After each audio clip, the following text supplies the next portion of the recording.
Alright, so what is up everybody? It's your boy, Corky Can Stunt here. It has been a minute. I noticed a lot of you have commented on my seat asking how I like it. I've never even said that I've gotten it. It's something I've been testing for several months now.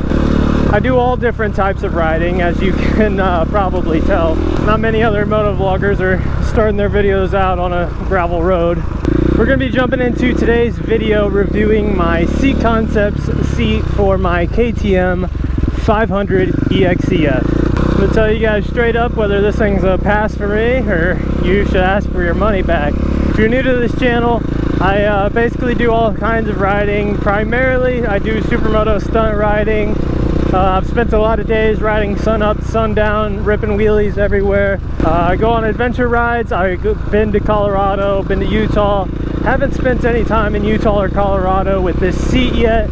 So first things first, I'm going to tell you guys my experiences with different seats. This video is going to be targeted more towards the platform of the KTM. Typically, if you're going to buy an EXC-F, you're going to be doing all kinds of riding with it. Maybe you're just doing adventure riding. That's alright. This video is still for you. Maybe you're doing supermoto stunt riding just like me. This video is still for you. If you got any other platform of bike and just interested in the seat concepts, I totally understand. I've got my experience on other seats as well. First off, I bought this KTM brand new. I've spent hundreds of hours on the stock seat. Most of that time was with a seat cover, a Thrill Seeker seat cover, mind you, and they are super grippy. The stock seat on the KTMs are not too bad. A lot of people hate them. They are still a race seat, but to me, I think they kind of broke in. To give you a reference, I'm a 150-pound rider. I got used to the stock seat. I've spent some time on an RMZ seat, and I will tell you that is way worse than the KTM seat. As a matter of fact, like a lot of the motocross bike seats are just terrible for anything other than motocross. Like they're exactly what they're designed for, so you can't complain too much about that. Little 6-gear wheelie right here. Been a minute. Personally, for riding streets and doing stunt riding, doing one-handers in particular, the Thrill Seekers cover is awesome. My Seat Concepts does have the seat cover from Seat Concepts. There's a reason why I don't like the Thrill Seekers, and honestly, to me, personally, it's just too grippy. A full day of riding with that Thrill Seekers seat cover, and your ass ain't gonna like it. Those seat covers are made for wearing thicker motocross pants. I'm sure it's not so bad once you have those. It's a little much. I like the customizability. Overall, the Seat Concept still takes it for me. Secondly, the Seat Concepts that I have in particular is the stock height and standard seat padding. Basically as base model as you can get. I've also got the Seat Concept seat mold, so I just bought a whole complete seat. You can save yourself like $100 or whatever if you just buy the padding and the cover. I think it's about $100. I could be wrong on that. Spent a little bit of extra. I now have a backup seat in case anything happens to this one. I do believe this can stand up for off-roading, no problem at all. But if I just want that little bit of extra grip, I don't think this seat cover fully grips. Mainly because the Thrill Seekers has big giant ribs, and on the Seat Concepts it's a little bit of a trade-off. You don't get the big ribs. It's a lot cleaner of a look, but you're also trading off a lot more of the grip that you might want if you're off-roading. Third thing that we'll hop into is, I guess, the looks of the seat. I've got the gripper top in the carbon fiber sides. Sorry, we're going down a gravel road again. I don't really have a plan on where we're going, but we can still do wheelies on street tires. You goofy if you think we can. But yeah, as I flip my bike around here, in the sunlight you can really see the carbon fiber look on the sides. It does look really clean. Along with the orange stitching and the gripper top, I really like the gripper top. I love the look of it, and it's about the perfect amount of grip.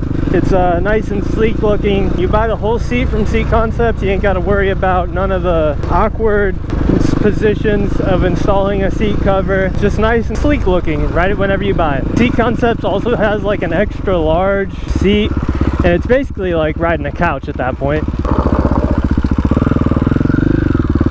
The extra large seat, I have ridden a KTM with the extra large seat, and basically that thing is huge, and it's huge in the back. It's more narrow towards the front, To me, it's kind of goofy looking. If you're doing a lot of adventure riding, that kind of outweighs the goofy look to it. Totally make it worth it if you plan on doing a lot of adventure riding. For wheelies, it's going to put you in a really uncomfortable spot. For putting your leg down, it's not going to be possible. It's going to be putting your leg way forward. I'm sorry I'm wearing shorts. I'm really squinting up today. The Missouri humidity is hitting over here. So I have ridden several other bikes with seat concepts. If you have a motocross bike that's converted to supermoto and you're still riding on a stock seat, get the seat concepts. It's gonna be a night and day difference for you. Oh, this gravel's too loose. Too loose. I am on street tires and this is freshly laid gravel. I do know how to ride. It just doesn't look like it, dang it. To my KTM fellers, my KTM lady fellers, y'all in particular, you know how stock seat is. If you clicked on this video, you're probably wondering about the upgrade, if it's worth it or not. My honest opinion, if you plan on keeping the KTM for a long time, make the investment as soon as possible. It looks like a muddy mess down there. Here's a great Missouri lake. There's a circle drive all the way around it. Let's see if we can circle this thing. Oh. Right now I'm sitting about as far back on the seat as possible. None of this gravel is like packed in. It's all loose. That's going to lead us into number 4. KTM's really hot right now from doing that. Number 4 is going to be the rating on the seat position, what I think about the seat positions compared to stock. And whenever I say seat positions, I mean how you're sitting on the seat. I'm also going to go in depth here with the full thing and tell you a little bit about the KTM in particular, what the seat feels like to me. The General Lee's over there. That is cool. It's at the end of a pond jump. That's awesome. Guys, see that over there? Missouri is shit out here. I love it. I love where I'm from. So in normal sit-down positions, and not knee knockers, your normal sit-down positions, you're gonna have what I would call 3 different positions.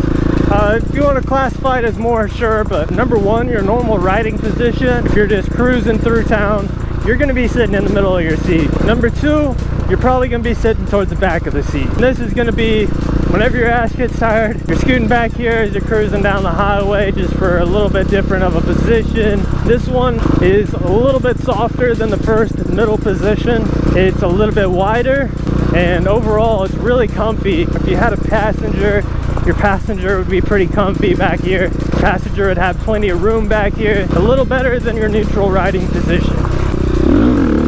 There we go.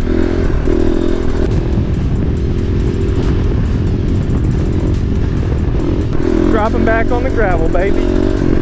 Woo! Getting sideways on the gravel. Okay, and your third position is gonna be way up on the seat. And I mean right on the gas tank, as far forward as you can get. This is gonna be your position for railing some berms, going up a hill. If you're trying to race your buddies, you're probably sitting up here whenever you're up on the gas tank all the way. This is just kind of my opinion. I feel like the forward seat position is the softest position, maybe on the KTMs in particular, but mine is really, really soft. When the seat concepts is still making my ass hurt, sitting forward on the seat is actually the most comfiest for riding around town. Again, if I'm on the highway, sitting to the back, the thing about the front of the seat, it's got some notches, but it's kind of shaved down to a smoother point and not as flat as the back. It is obviously for cornering, what it's intended for. Whenever you're sitting up on the seat, it does let your legs hang a little bit lower. Anyway, overall, front to back, the seat concepts beats the stock seat, and I think that's an obvious answer, but I just wanted to include that. Is it worth the price? If you plan on keeping the bike for a long time, it's absolutely worth the price. If you ever plan on selling the bike, do what I did, buy a whole seat, sell the seat separate, because these things are hard to come by. A lot of them on Seat Concepts' website is actually made to order, meaning once you put in your order, they're making it, and it'll be on screen, but I think it's like 4 weeks. If you're lucky enough to find one in stock, I would snag it up. As for the durability, I can't really speak on that too much. As far as your ass wearing on it, I don't think your ass is gonna wear it out. It's some durable material, and you can tell. At this time, I'm not going to go intentionally drop my bike into a tree to see, but you know what? If this video gets 50,000 views, I'll ghost ride this bike into a tree, and we can find out. I think I just sold myself out to be Whistling Diesel for 50,000 views. Whistling Diesel of the motorcycle world. That don't sound too bad. Overall, I'm pretty glad with my purchase. For the reasons that I use the bike for, the seat is perfect. There are probably some little critiques that I could say about the middle of the seat. It is way softer than stock. The looks of it, the style of it, the different options of it. It's so cool that a company is doing this thing to all kinds of different makes and models of bikes. Hopefully I answered all your guys' questions. Thank you guys for watching. Leave your comments if you have any more down in the comment section below. I'm always answering them. I'm not like these other YouTube channels trying to talk to the owner of the channel and they don't respond. I'm always responding. Let me know how things are going for you guys and if you have any questions. And until next time, peace.